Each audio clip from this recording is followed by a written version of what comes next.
little white girl walks into the hair salon at ESPN and makes them all go crazy. I mean crazy. Now, you got to understand, the hair and makeup place at ESPN is just insane. Didn't used to be. Used to be, hey, you go in there, get your makeup done, and away you go. But now, because of all the unserious clowns that have been hired there over the last few years, mostly the women, it is, by all accounts, the absolute place to stay away from because idiots are being idiots. That's just what I hear from ESPN folk. Well, it spills over onto our TV screen. ESPN yesterday imploded from top to bottom. You know, why is it that everybody in the world, everybody can call a player, apparently everybody in the WNBA world, and we've seen it numerous times, can call Caitlin Clark a little white biatch?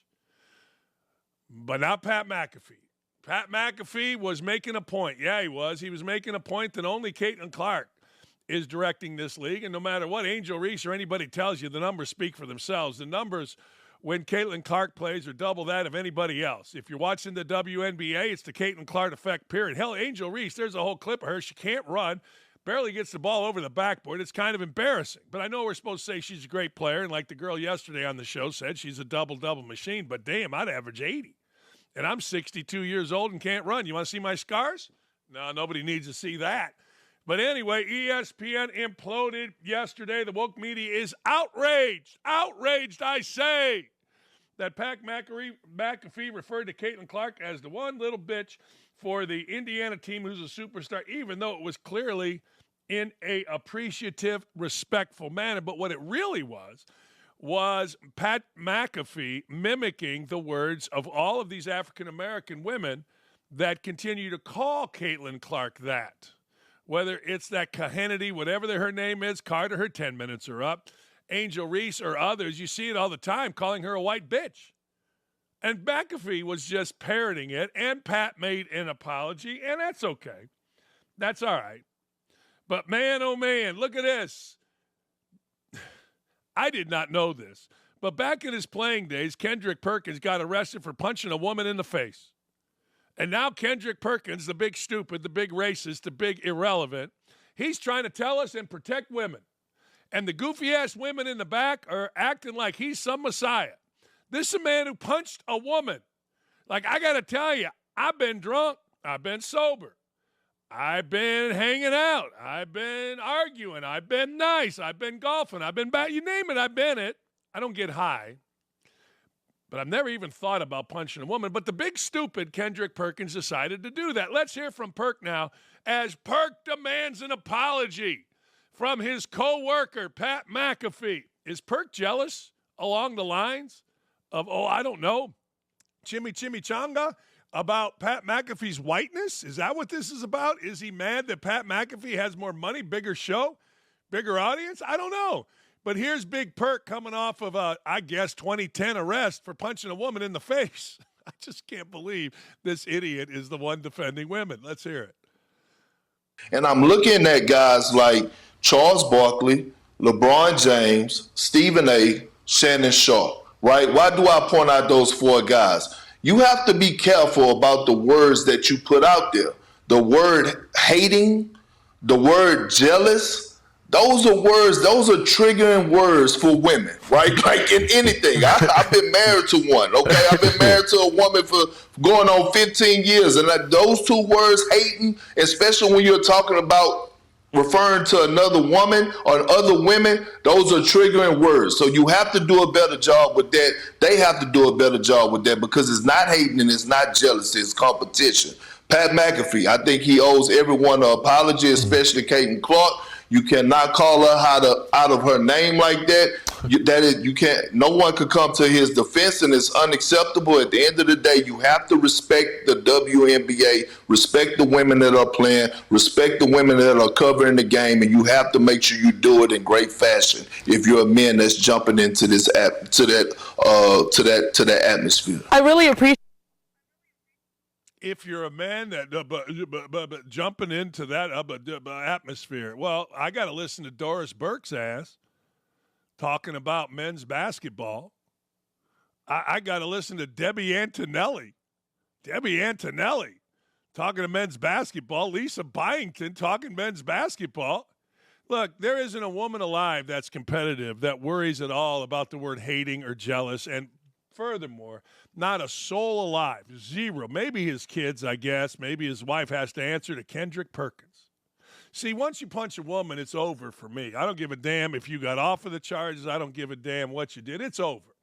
Once you've shown yourself to be a racist on national television, like Perkins did, saying black voters shouldn't vote for Jokic because he's white, it's over.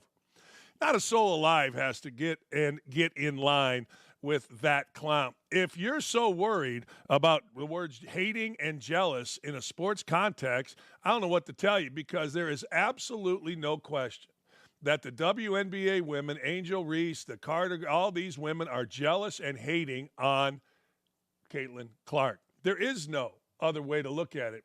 Either that or they're just stupid and racist, which I would add that in too. But the truth of the matter is there isn't anybody that owes this idiot. I've been married for 32 years. And I don't give a damn. I don't know a woman, my first wife or my second wife or my mom, anybody, any woman that I know that gives a rat's ass and wouldn't say anything other than, yeah, these women are hating and they're jealous. And in terms of you have to respect the people calling the game, the hell you do. Are you out of your mind? I mean, I don't respect, diversity isn't 6 black people on a set of the NBA today, but yet we're all supposed to think we're better for diversity. We're not better for that. You got people up there that have absolutely no idea what they're talking about. That shitty lady, she's talking about this is about competition. This is about blah. No, it's not. No, this became different once the women, Asia Wilson, Becky Hammon, started making about black and white. Becky Hammon famously said, yes, give her flowers, talking about Caitlin Clark, but this just underscores that we don't celebrate black and brown people, which is arguably the stupidest thing in an era and a league of incredibly stupid. This is the stupidest thing anybody said. Of course, Asia Wilson said, well, she's only popular because she's white and pretty or heterosexual or straight, whatever the hell she said. I have no idea that I can't listen to these immature women. Like, one thing that has been exposed, as we saw that big old Cardoso lady doing her hair in a press conference and that Carter lady talking like mini micro, you got to do that. Shut up. What we've learned is the entire WNBA sphere, from announcers to men defending it to the women playing it, are morons, except for Caitlin Clark. And I'll give you her teammates, Aaliyah Boston and others. Now, people say they should have defended her. We'll see. Maybe they should have. But I got to tell you, Caitlin Clark's just stood above all the idiots. I mean, if you listen, if you transcribe what Perkins just said right there on national TV, if we didn't live in this era, he would be fired immediately because he'd made no sense in this sphere, whatever the hell he said. I mean, not a soul alive owns Kendrick Perkins any explanation. Pat McAfee said what he said. Nobody can defend. Of course you can if you're paying attention. Of course you can if you're not some shock jock. Of course you can. Caitlin Clark has been called a white bitch by every black WNBA woman. Everyone. You could see it on the bench. You could see it in the words of that Carter lady. Bitch. Look, we all understand it's acceptable. White boy, white girl, MF and white boy. We all get that. But I'm kind of tired of it. And what McAfee did there was shove it right back in the face of all those little girls that are calling Caitlin Clark a white bitch. It would be fascinating to know on the side what the ESPN people that are standing so strong for the league and defending the Carters of the world think privately about Caitlin Clark. I know the answer to that, and it's probably the words that McAfee used. So shut up, Kendrick Perkins. Ain't a soul alive owes you any explanation, except you owe us an explanation on why'd you hit the woman in the face back in the day and get arrested. McAfee did apologize, kinda, and then he threw it in the face of everybody in the WWE event last night. Here's McAfee's apology. I shouldn't have used white bitch as a descriptor of Caitlin Clark, no matter the context. Maybe. Even if we're talking about race being a reason for some of the stuff happening, I have way too much respect for her and women to put that into the universe.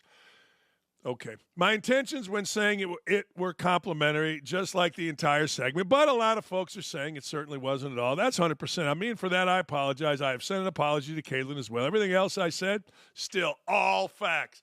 Nobody apologizes better than McAfee. Look, I know exactly what McAfee was doing. He was sticking it in the ass of those people that call her a white bitch on a daily basis, on a game-by-game basis. You saw it by the bench of the Chicago Sky. All right, here is what McAfee said about Caitlin Clark. Continue to say, this rookie class, this rookie class, this rookie class. Nah, just call it for what it is. There's one white bitch for the Indiana team who is a superstar.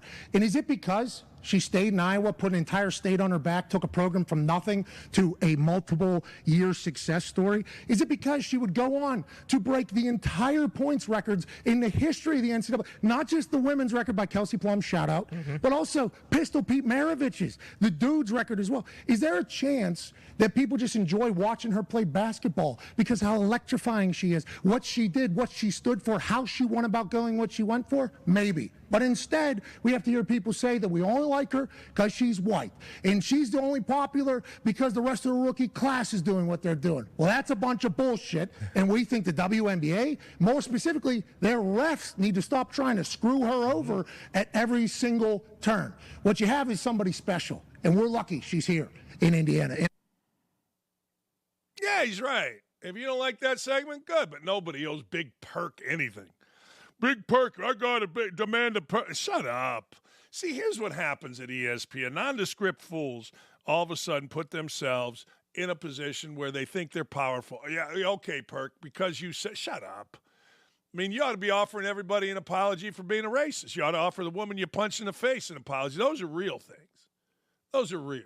McAfee did the right thing. All right. Angel Reese, she keeps talking, and I got to tell you, I'm kind of digging it.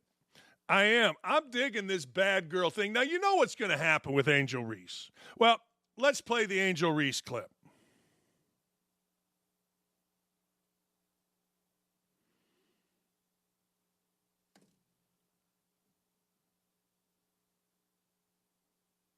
Can we hear it? I can't hear it.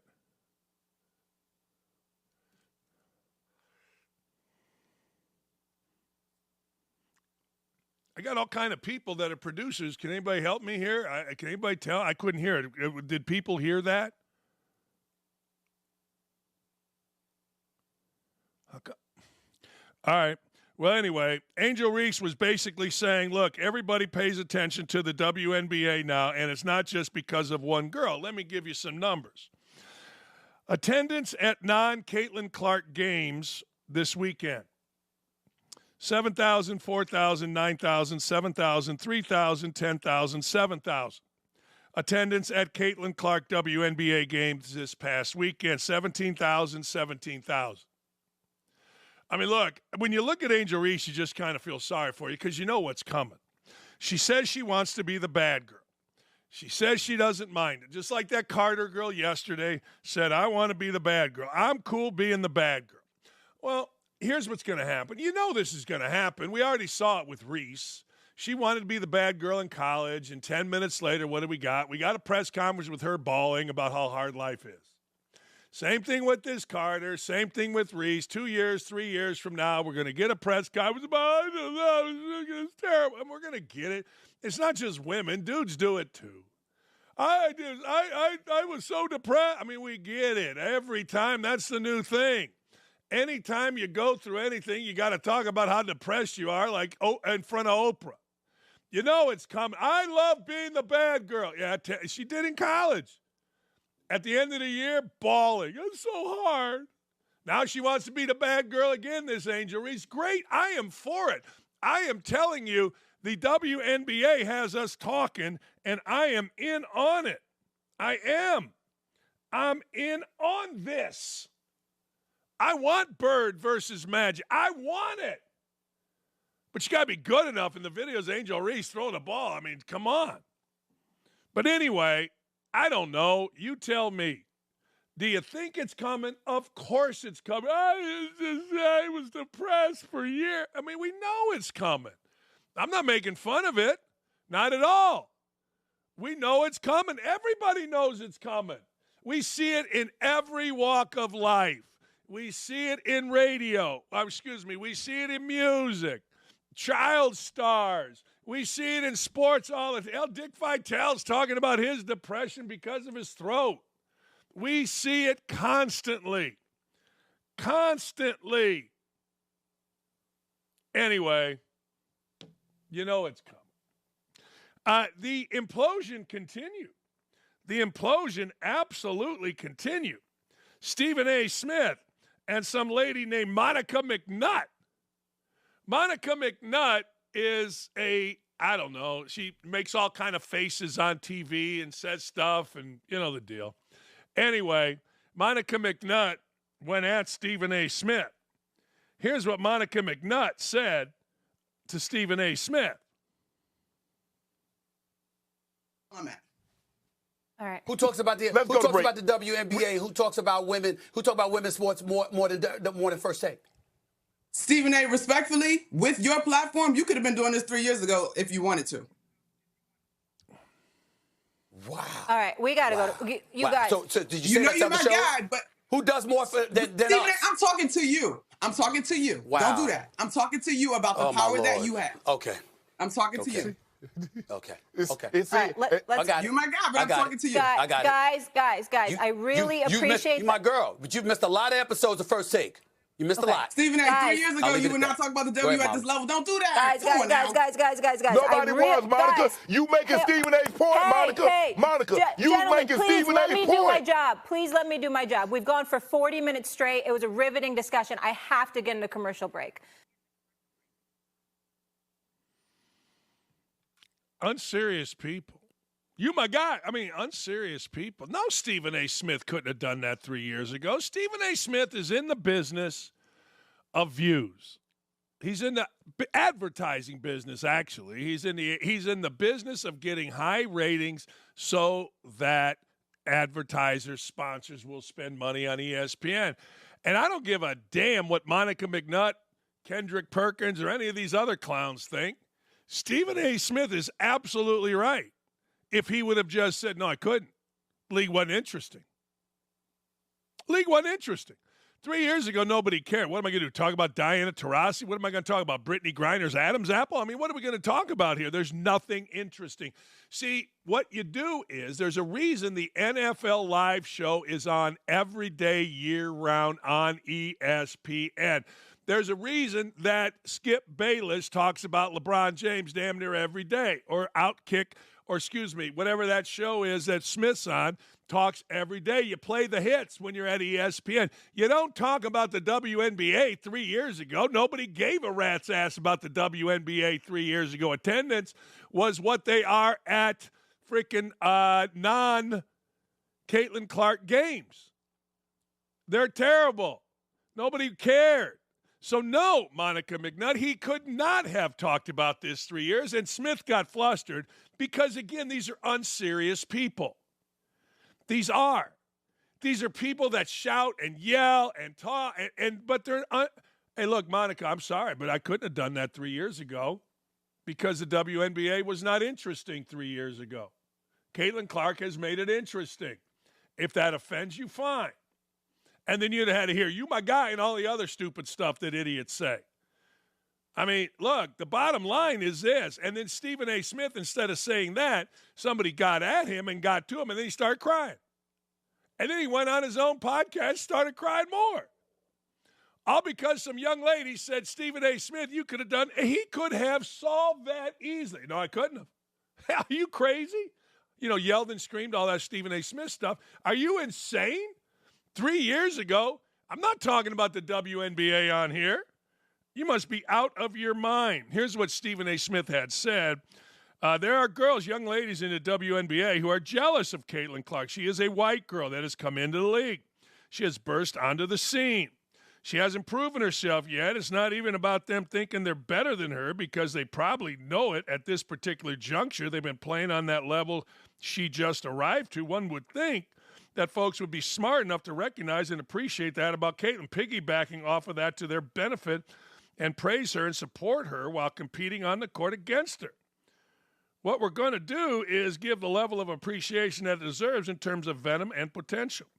And potential hostility that exists towards this golden girl who happens to be white and how the NBA is promoting that. Yeah, see, People don't tell me this isn't about white and black. Actually, I went on Ingram last night, and I knew she wanted me to rip it for racism, and I kind of did, but not really, because it's deeper than that, too. It's women jealousy.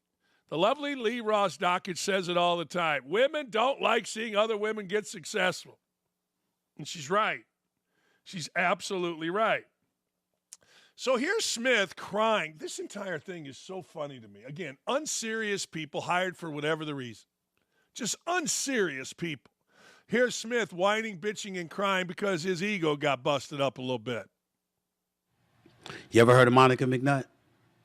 You have now. Because she's on First Take a lot.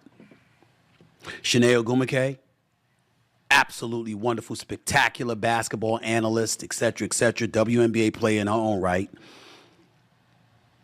Ask her how it's been to be on First Take. How about Andrea Carter, who's a rising star in this business? How much do you think First Take helped that?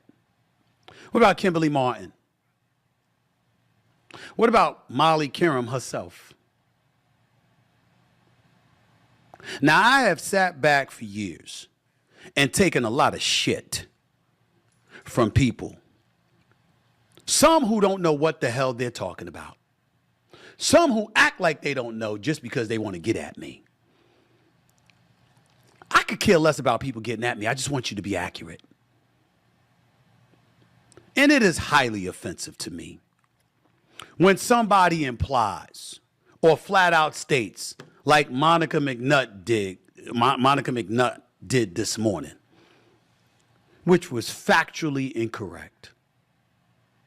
I challenge anybody to find a show in sports television that discusses women issues, that discusses the WNBA or women's sports, that highlights and profiles female analysts more than First Take.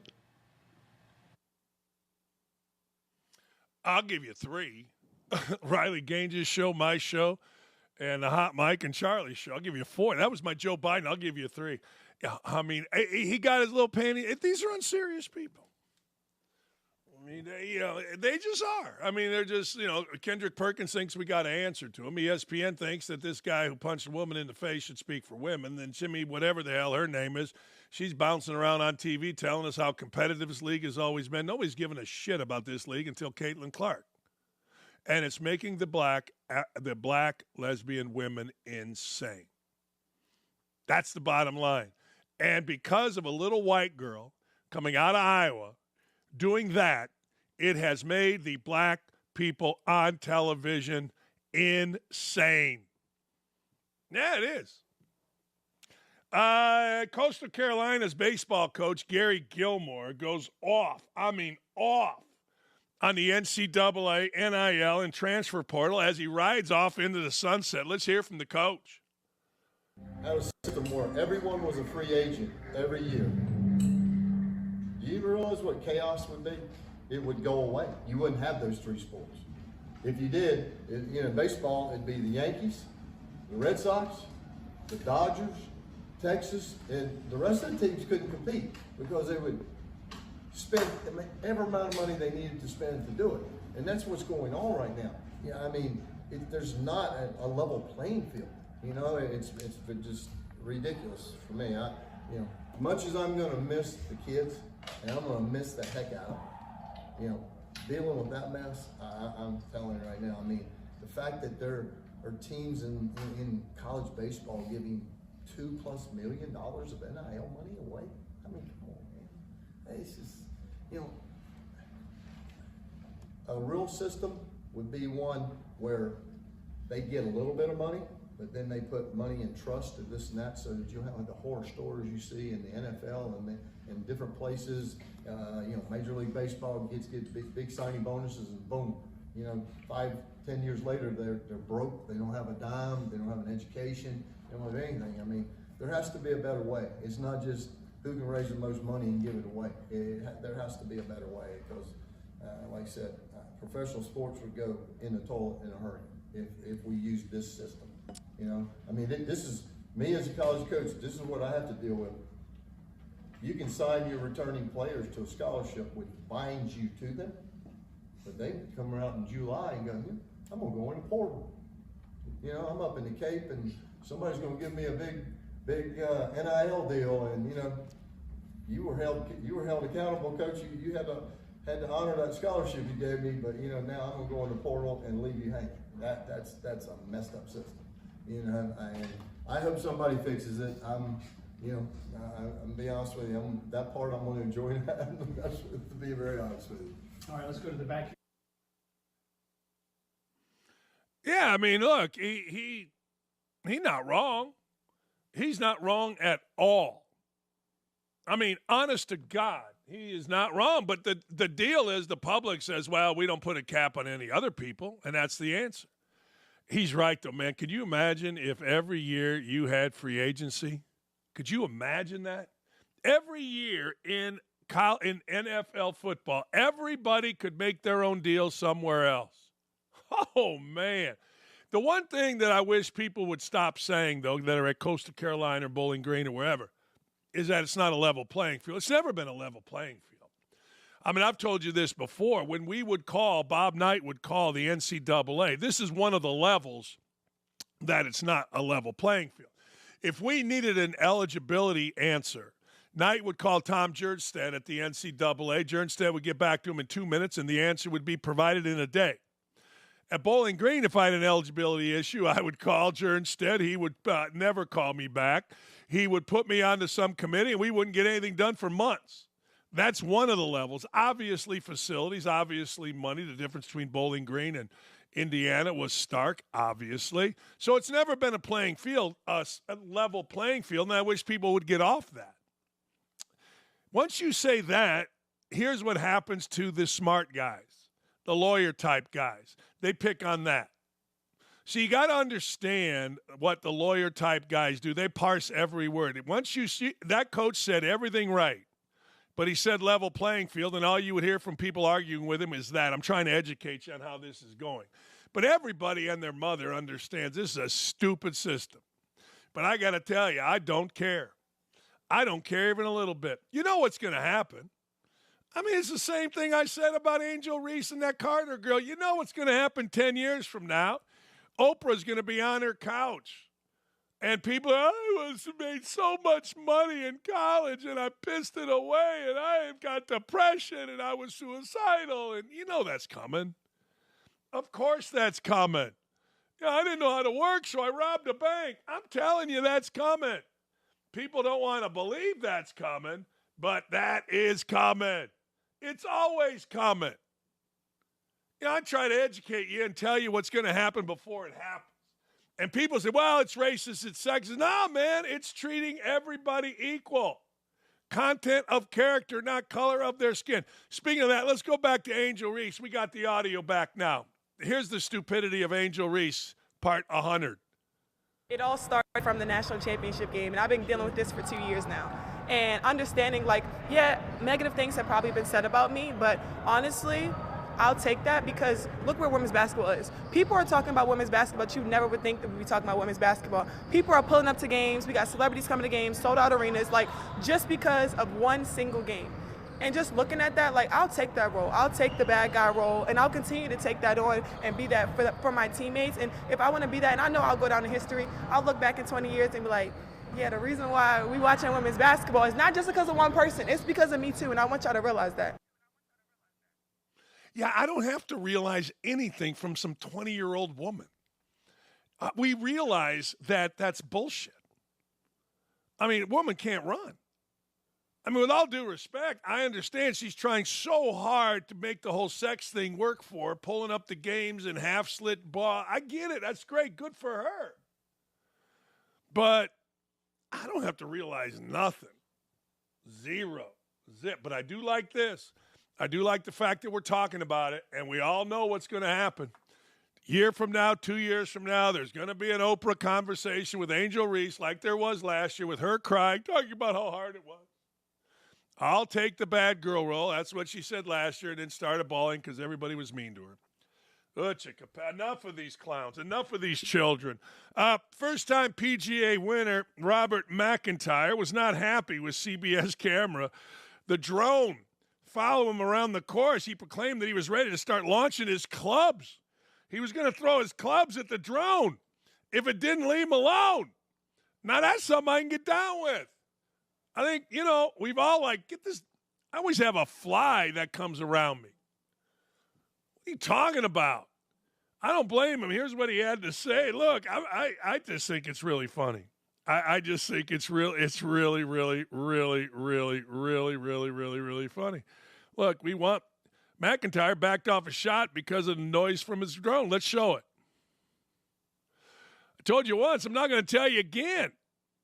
It looked like they've grounded it for the rest of the coverage. Look, I get it. You're playing golf. Everybody's supposed to be quiet. And if you've ever heard a drone, this thing's buzzing all over the place. And McIntyre's like, yeah, I don't know, man. I don't like this. And I don't blame him. I'm going to tell you again, I spoke to the rules official before. It's ridiculous. If it didn't go away, I was going to start throwing clubs at it. That's how annoying it was getting. I mean, it's a wasp. I asked them to get rid of it, and they did. That's exactly what it sounds. A friend of mine had when we were filming a commercial, and he brought it out here, and it sounds like about 10 watts. Hey, I'm hitting a golf ball here for my livelihood. Can you lose the damn drone? I'm not mad at him at all. I'm not. Friend of the show, OutKick columnist Barrett Sallee woke up, chose violence Monday when he claimed Ryan Day is a wholly owned subsidiary of Michigan football. Of course, it didn't go over very well. Yeah, I would argue, yeah, okay, I get it, maybe. But the truth of the matter is Harbaugh didn't win nothing until he started cheating. Let's hear from Barrett. Ryan Day is a wholly owned subsidiary of Michigan football. Will that change in 2024? It's one of the biggest mysteries of the season. And so think about what this game will mean. If Ryan Day loses this game and doesn't make the playoff, he's fired. I am 100% convinced of that. If Ryan Day loses this game but makes the playoff, there are going to be some really conflicted Ohio State fans and some really conflicted Ohio State boosters. But if Ryan Day wins this game, gets the monkey off his back, if Ryan Day makes the playoff after going all in the transfer portal, you could be talking about a changing of the guard in the Big Ten. Changing of the guard in the Big Ten. The Big Ten's got two teams worth a damn. I mean, maybe Oregon comes in, maybe Washington comes in, maybe USC. I don't think UCLA will. Maybe they all do. I don't know. But I know this. It's Michigan and Ohio State until otherwise noticed. Yeah, we'll see. I just don't respect Harbaugh. I mean, I know Harbaugh's the guy, and I know cheaters prosper. But as someone whose career was derailed by not cheating, I just don't respect it. And I get it. Guys like Barrett and others didn't have to deal with that, and I respect their opinions. I think they're great. But you know what? Once Harbaugh started cheating, he got better. What are you going to do? When he wasn't cheating, he got his ass beat by Ryan Day. What are you going to do?